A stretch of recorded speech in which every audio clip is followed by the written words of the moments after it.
What if I told you, death doesn't chase randomly.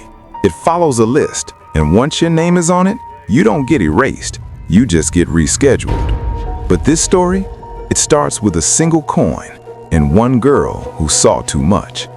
A glass tower stretches into the sky, packed with music, laughter, and people who believe tomorrow is guaranteed. It's opening night at the Skyview restaurant, and everyone is celebrating like the future belongs to them. Iris stands near the edge with her fiancé Paul. They're young, in love, and completely unaware that the building beneath them is already dying. Paul takes her hand, smiles, drops to one knee. He slides the ring onto her finger. That should have been the happiest moment of her life. Instead, Iris freezes. Not because of the ring, because she sees it. Above them, a boy flips a coin into the air, just messing around, no malice, no reason. But the coin doesn't fall normally. It shifts mid-air, like something unseen guides it. The coin slips into a ventilation shaft and wedges itself inside a spinning fan. The fan stops. Below them, nobody notices the thin crack spreading under their feet. Music covers the sound. Laughter hides the danger. Iris feels it in her bones. Something is wrong. Boats begin to shear. Metal groans. Paul suddenly loses his footing. People stumble. Paul slips. People scream. Some fall instantly. Others hang on, begging the universe for mercy. Paul manages to grab onto reinforced glass. Iris screams his name, stretching out her hand, begging someone, anyone to help. No one does. Paul's grip slips. He falls. Gas leaks into the air. A woman burning stumbles forward in panic. The explosion turns the tower into an inferno. Iris survives the flames, coughing, blinded, barely standing. Staff scream for everyone to evacuate. The same boy who threw the coin bolts for the exit, somehow untouched. The emergency walkway collapses under the weight of fleeing bodies. Everyone on it dies. Inside an elevator, survivors shove and claw at each other. An old man pushes Iris aside to save himself. The doors close on his torso. The elevator crushes him. Death isn't chaotic, it's precise. Iris stumbles upward following instinct. She notices the floor sliding, the ceiling cracking seconds before everything gives way. Others aren't as lucky. They slide down broken glass into darkness. One woman lifts her head, thinking she survived. Above her, a piano sways. Another coin drops. The piano falls. Everyone is dead now, except Iris. She hangs over fire, clinging to a piece of metal. It's not her strength holding her there. It's Paul's ring caught on a steel rod. Love saves her. For a moment, the ring bends, breaks. Iris falls into the fire. Stephanie jolts awake in class, heart pounding. Same nightmare, same woman, same fire. For 2 months straight.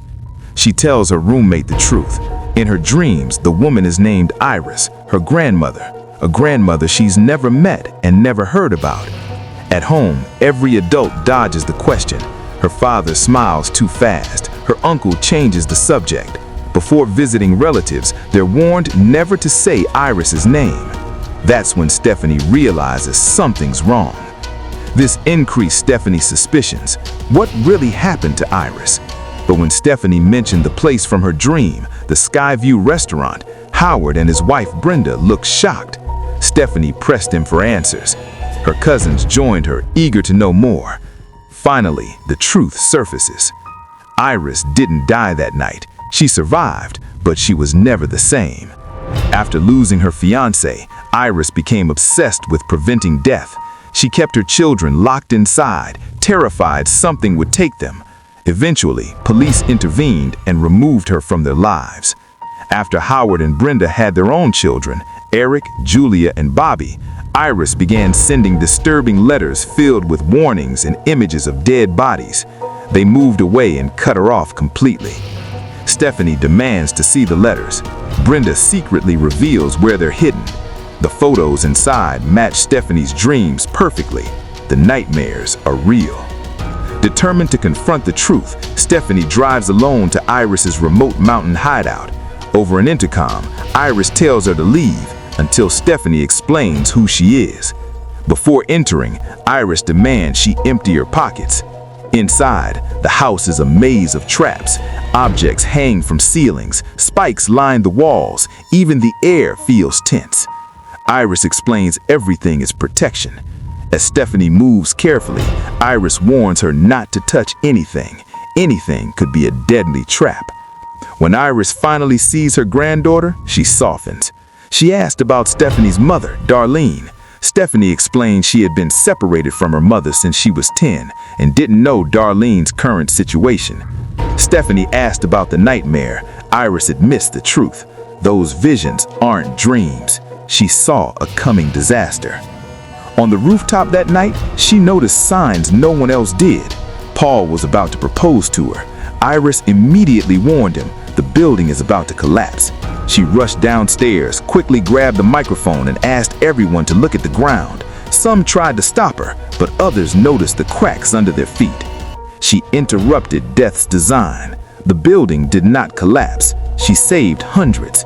But death returned years later, killing everyone who was meant to die, including Paul.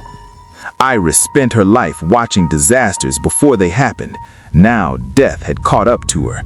She has cancer. While talking, Iris lets her guard down. Sunlight reflects through a magnifying glass, focusing onto a metal tray. The beam shifts onto a rope, smoke curling upward. Iris reacts just in time, knocking the glass away. She believes Stephanie has inherited her ability and begs her to stay. The outside world is too dangerous. She hadn't gone out in 20 years. Stephanie refuses. As she leaves, Iris insists she take her notebook. Stephanie hesitates.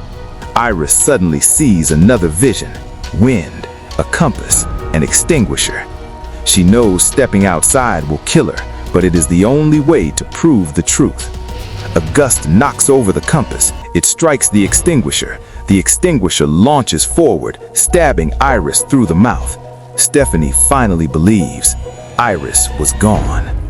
At the funeral, Stephanie told her father and uncle that Iris said death was coming to their family, but they didn't believe her. At that moment, Darlene, Stephanie's mother, appeared. Stephanie left as she was still angry with her mother. She returned home and began reading the book Iris had given her. The rest of the family was at Howard's house. At a family barbecue, death starts setting the table. The backyard looks peaceful. A family gathered around a grill, drinks raised, smiling like the past is finally behind them. Everything looks normal. Howard Campbell stands at the center of it all, the oldest of Iris's bloodline, the firstborn, the first who was never supposed to exist past that night in 1968. He has no idea death has already arrived. A faulty grill leaks gas, a beer bottle gets stuck in a hose, a glass shard falls, and a rake tips over. Howard steps on the shard, stumbles, and the rake activates a running lawnmower that launches towards him, shredding his face. Howard Campbell, the first name on death's list, is gone. After Howard's death, the family swears it was an accident, a freak chain of bad luck, nothing more. Julia believes that too. While playing soccer with kids, a ball knocks her backward into an open garbage bin. The bin's lid closes and a garbage truck's compressor activates, crushing her head and body. Eric knows something is wrong. He shouldn't be alive. He shouldn't have made it past Howard or Julia. Death knows why. Because Eric isn't blood, but he doesn't know that yet. In a hospital MRI room, Eric helps plan something desperate, something stupid. Peanuts, allergies, a plan to cheat death using technicalities. In a hospital MRI room during the allergy revival attempt, the machine malfunctions and powers on. His metal piercings are ripped from the magnetic field, pulling him in. A nearby wheelchair flies across the room and crushes him against the machine. Eric dies instantly, not because he was next, but because he interfered. In the same MRI chaos after Eric's death, Bobby is still alive, barely. His throat swells from the allergic reaction. His vision blurs. He doesn't see the vending machine shaking behind him. The coil launches like a spear across the room. It pierces Bobby's skull instantly. The Campbell bloodline is erased. With almost everyone gone, only 3 names remain on death's list: Darlene, Stephanie, Charlie. No more debates, no more denial. They don't try to outthink death anymore. They just flee to Iris's cabin for safety, the last place that ever stood between their family and extinction. En route, their RV crashes through the gate amid explosions. Nobody notices the small details anymore: the loose gate, the hanging wires. The vehicle flips into water. Stephanie's seatbelt jams and she drowns.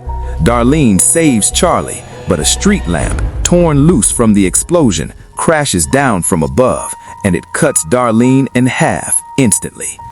Charlie pulls Stephanie out, revives her with CPR.